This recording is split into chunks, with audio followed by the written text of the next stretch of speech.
এবারও কি তাহলে সেনার কপ্টার নাকি অন্য কারোর বিমান, কিভাবে দেশে ফিরতে পারেন? বহু সুন্দর, উনি নিজের স্পিচে এটা বলে দিলেন। আমরা যদি ওনার স্পিচটা ভালো করে দেখি, উনি বললেন কি আমি জানতামই না আমি কোথায় যাচ্ছি। একটা সুরক্ষা বাহিনী যেটা আছে, সিকিউরিটি ফোর্সেস আছে, উনি পয়েন্ট আউট করলেন toward defence forces, Bangladesh defence force, ওদের ডিউটি ছিল দেশকে রক্ষা করার জন্য। ও ওনাকে কোথায় নিয়ে যাবে, কি কি করে নিয়ে যাবে, ওটা উনিও জানতেন না, নাম্বার ওয়ান। নাম্বার টু, ওর মধ্যেই আমরা বলে দিই ইন্ডিয়া ওনার ডেস্টিনেশন ছিল না। শেখ হাসিনা ওদের ডেস্টিনেশন ছিল আমেরিকা। ওরা সোজাসুজি ডিনাই করে দিল। তারপর উনি ইংল্যান্ডে যেতে চাইছিলেন, যেখানে সিদ্দিকি, টুলিপ সিদ্দিকি, ওনার ভাগ্নে ওখানে মিনিস্টার ছিলেন, ওরাও ডিনাই করে দিল। তাহলে ওনার কাছে কোনো অপশন ছিল না ইন্ডিয়াতে থাকা, রাইট? আমার একটা বারবার এটা কথা হয় কি প্রত্যেক লোক ডেমোক্রেটিক কান্ট্রিতেই পালায় কেন, ওরা চায়না দিকে যায় না কেন? আমি এটা বুঝতে পারছি না। শুধু সিরিয়ার প্রেসিডেন্টকে আমরা দেখলাম, যখন ওনাকে দেশ থেকে কন্ডিশন এরকম তৈরি করা হলো, ওনাকে ছাড়তে হলো, উনি রাশিয়াতে গিয়ে বসে আছেন। কিন্তু চায়না, যে আজকে বিএনপি গভর্নমেন্ট আছে, তার আগে আওয়ামী লীগ ছিল, ওদের একটা অনেক বড় এলাই, অনেক বড় এটা ইকোনমিক পার্টনার। তাহলে এরা চায়না যায়নি কেন আমি বুঝতে পারছি না। ওই প্লেন যেটা আমাদের কাছে আসার কথা ছিল, ও চাংডু যেতে পারতো, তো চায়না ওনাকে অ্যাকসেপ্ট করেনি না কি না, এটা অপশন ছিল না, আমরা এটা বলতে পারছি না। কিন্তু আমাদের একটা ধর্ম আছে, যারা আমাদের মাটিতে আসবে আমরা ওনাকে সম্মান দেব, ওনাকে যথারীতি যত কিছু আছে ওদের জন্য আমি করব। কিন্তু হাত ধরে আপনি যখন বলছেন কি বাংলাদেশে ফিরবেন, এটা সম্ভব নয়। কেন যে আজকে ডেমোক্রেটিক যুগে, এটা ডেমোক্রেটিক, হয়তো আমেরিকার একটা আলাদা ধর্মের প্যারামিটার আছে, কিন্তু যতদূর আমরা জানি আমাদের কান্ট্রি বাংলাদেশের ইন্টারনাল ম্যাটারে নিজে নাক গলাবে না, নাক গলাবে না। আমাদের রিলেশন বিএনপির সঙ্গেও ভালো, আমাদের রিলেশন আওয়ামী লীগ সঙ্গেও ভালো, আমাদের রিলেশন ওখানকার শুধু মৌলবাদী যারা আছেন ওদেরকে ছাড়া সবার সঙ্গে ভালো আছে। তাহলে ওর মধ্যে আমরা কেন কাউকে নাক গলাতে যাব, রাইট? কিন্তু ইন্ডিয়া অনেকগুলো অ্যাকশন করেছে, ইন্ডিয়া অনেকগুলো অ্যাকশন করেছে। দেখুন প্রথম দেখুন আপনি, যখন খালেদা জিয়া মরে যান, আমাদের ফরেন মিনিস্টারকে শ্রদ্ধা জানিয়েছেন ওখানে, আরো কারোর সঙ্গে দেখা করেননি। এই আমাদের ইন্ডিয়ান হাই কমিশনকে দেখুন আপনি, আগে এখানে একটা আইএফএস অফিসার হতো, ইন্ডিয়ান ফরেন সার্ভিস হতো, বর্মা সাহেব হতেন। ওর ফাইল যদি ওর কোনো প্রপোজাল ছিল, ওটা আগে যেত আপনার ফরেন সেক্রেটারি থেকে ফরেন মিনিস্টার, তারপরে প্রধানমন্ত্রীর কাছে যেত। আজকে ইন্ডিয়া বাংলাদেশের সঙ্গে রিলেশনটা এত সুন্দর করতে চলেছে যে ওরা একটা পলিটিশিয়ানকে, full time politician Dinesh Trivedi সাহেবকে ওখানে আপনার হাই কমিশনার বানিয়ে পাঠিয়েছে। কেন? আর তারপর ওনাকে একটা ক্যাবিনেট র্যাঙ্ক দিয়েছে। কেন? কি যদি বাংলাদেশ ইন্ডিয়ার মধ্যে কোনো একটা সিচুয়েশন ডেভেলপ হয়, ওটা সোজাসুজি প্রাইম মিনিস্টারকে জানানো হবে, সোজাসুজি ওটা ক্যাবিনেটে যেতে পারে। এটা ইম্পর্টেন্স আমরা বাংলাদেশকে দিচ্ছি, রাইট? এটা আমরা বলি গভর্নমেন্ট টু গভর্নমেন্ট কন্ট্যাক্টের মধ্যে উনি ভিসা রিস্ট্রিকশন তুলে দিলেন। আর অনেকগুলো জিনিস উনি করেছেন যেখানে উনি বলেছেন, আর এটাই ওখানকার মৌলবাদী যারা আছে ওদেরকে ভালো লাগেনি। উনি বললেন যে এখানে বাতাস, এখানকার জল, এখানকার মাটি, আর আমাদের যেটা বাতাস জল আর মাটি আছে পশ্চিমবঙ্গে, দুটোই সেম।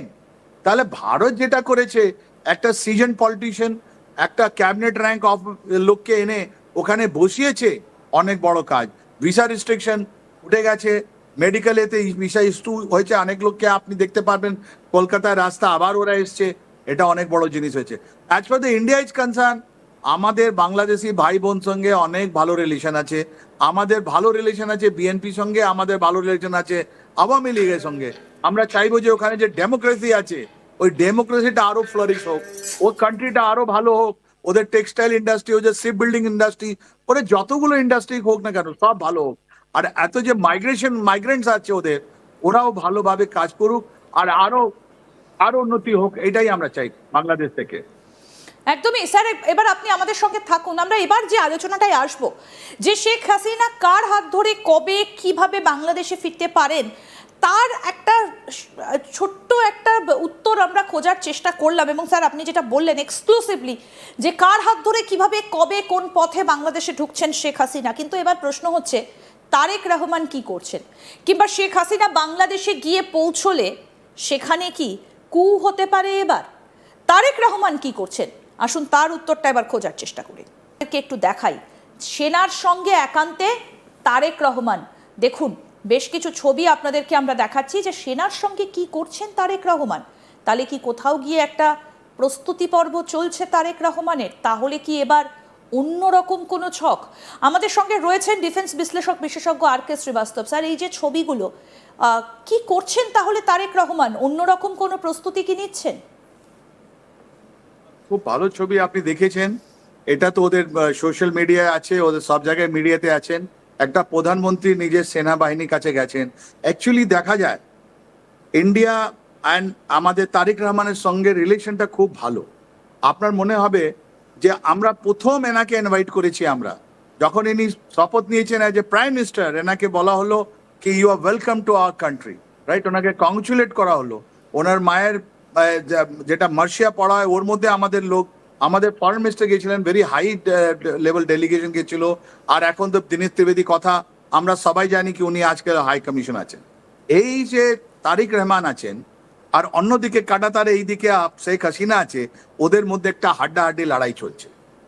পলিটিক্যাল স্পেসটা নেওয়ার জন্য হাড্ডাহাড্ডি লড়াই। এখন ডেমোক্রেটিক জিনিসটা এখন উপরে চলে এসছে, আর এটা আর ফেরত হবে না। এই ডেমোক্রেটিক প্রসেসটাই বাংলাদেশে স্ট্রেংথেন হবে। তাহলে একদিকে শেখ হাসিনা 5 তারিখে বললেন, 5 আগস্টে বললেন এইটা তো কনস্পিরেসি ছিল, এইটা তো ডিপ স্টেট ছিল। আর কথাটা তো ওইটাই কি কেউ আপনার সেন্ট মার্টিনের কথা, কক্সবাজারের কথা কেউ বলছে না এখন, রাইট? সবাই সবাই কথা বলছে কি এনাকে কেন মাটিতে রাখা হয়েছে, কেন পারমিশন দেওয়া হয়েছে। কিন্তু বিএনপি হোক বা ওখানকার যে কোনো একটা পলিটিশিয়ান হোক, ওরা কক্সবাজার দিকে নজরই দিচ্ছে না।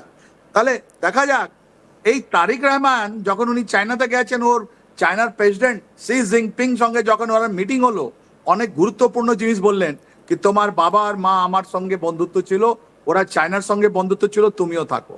এই তারেক রহমান নিজের বাবা, যিনি জেনারেল জিয়াউর রহমানের একটা লিগেসি আছে, ওটা প্রোটেক্ট করতে চান।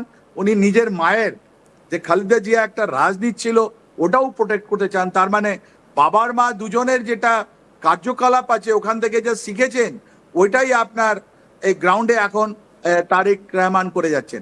এই আর্মির সঙ্গে যখন আপনি ওনার ছবিগুলো দেখছেন, যবে থেকে নিয়ে এসছেন আর্মির মধ্যে অনেকগুলো চেঞ্জ করেছেন, আর্মির সঙ্গে খুব মেশার চেষ্টা করেছেন। এই জুলাই মাসেই আপনার অ্যাডমিরাল খন্দকারকে 23 তারিখে যে নেভাল চিফ বানানো হলো, উনি আপনার ওমানে ছিলেন, ওখান থেকেই নিয়ে এসছেন, রাইট? তো যে বাবার যে লিগেসি ছিল কি ডিফেন্স ফোর্সকে বলছেন কি আমি তো তোমাদের মধ্যেই বড় হয়েছি, আমি ক্যান্টনমেন্টের ছেলে। আমার বাবাকে যেহেতু একটা আর্মি অফিসার ছিলেন, আমাদের মুক্তিযোদ্ধা ছিলেন, সুপ্রিম মুক্তিযোদ্ধা ছিলেন উনি জেনারেল জিয়াউর রহমান। তো ওনার সঙ্গে উনি তো দেখেছেন কিভাবে ওনার মাকে নজরবন্দি করা হলো, এদেরকে নজরবন্দি করা হলো, কিভাবে পাকিস্তানি আর্মি এদেরকে ট্রিট করলো, তারপর কিভাবে ওনার বাবার একটা প্রমোশন কি করে